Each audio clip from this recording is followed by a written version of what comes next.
Regenerative agriculture is a key part to ABP's journey to produce more sustainable beef for our customers. We have 6 pillars. They are obviously livestock, the animal that produces that beef.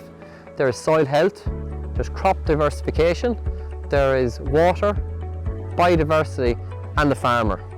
We're going to meet Tommy Boland to talk through some of these key pillars, especially the crop diversification, the biodiversity and the animal itself. So I'm here today to talk about our work looking at multi-species swards in beef production systems. In UCD, we've been working around sustainable pasture-based production systems for beef for the last decade or so, and that work is looking at meeting the environmental and the economic challenges facing agriculture and facing beef production systems.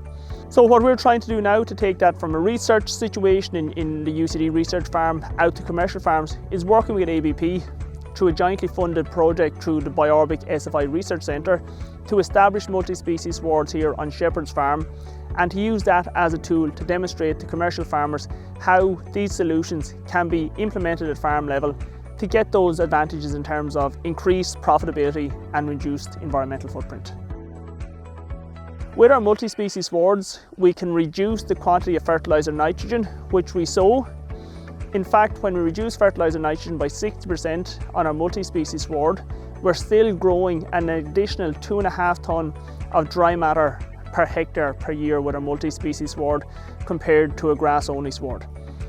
In addition, the animals grazing the multi-species sward are growing faster, so they're finishing between 5 to 6 weeks earlier, but returning the same carcass weight and the same carcass specification.